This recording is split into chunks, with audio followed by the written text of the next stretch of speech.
ஓம் நமோ சர்க்குருவே போற்றி அப்படின்னு இவருக்கான மந்திரங்களா இருக்கட்டும், இவருக்காகவே எழுதப்பட்டு இசையமைக்கப்பட்டு பாடக்கூடிய பாட்டுகளா இருக்கட்டும், 18 சித்தர்களை சுத்தி வச்சு நடுவுல முருகப்பெருமானையோ அகத்தியரையோ வச்சு நம்ம கேலண்டர் பார்த்திருப்போம்.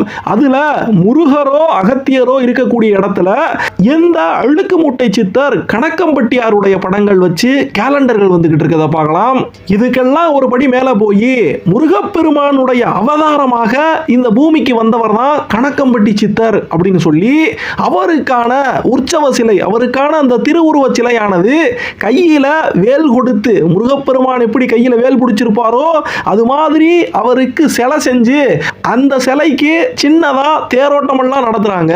அதே மாதிரி சாய்பாபா சாமி எப்படி வடக்க ரொம்ப பிரசித்தியா இருந்து தமிழ்நாடு முழுக்க இப்ப பரவி இருக்காரோ அப்படி ஒரு சாய்பாபாவை போல சாமியாக மக்கள் இவரை பார்க்க ஆரம்பிக்கிறாங்க. சில படங்கள்லாம் சாய்பாபா எப்படி போஸ் கொடுத்திருப்பாரோ அதே மாதிரியான போஸ்கள்ல சாமிகள், இந்த கணக்கம்பட்டி சாமிகள் இருக்கிற மாதிரி அப்படி படங்களை உருவாக்கி மக்கள் அவரை வணங்க ஆரம்பிக்கிறாங்க. இதையெல்லாம் பார்க்கும்போது இவருக்கு பின்னால ஒரு மிகப்பெரிய பக்தர்கள் கூட்டம் இருக்கு. அந்த பக்தர்கள் கூட்டம் இவர் சித்தர் மட்டும் கிடையாது, சித்தரையும் தாண்டி கடவுளுடைய ஒரு அவதாரமாக, கடவுளே பிறந்து வந்தவராக, கடவுளாகவே வாழ்ந்தவர் கணக்கம்பட்டி சித்தர் அப்படின்னு சொல்லும்படியாக அவங்க செய்யக்கூடிய வழிபாட்டு முறைகளை எல்லாம் நம்மளால பார்க்க முடியுது.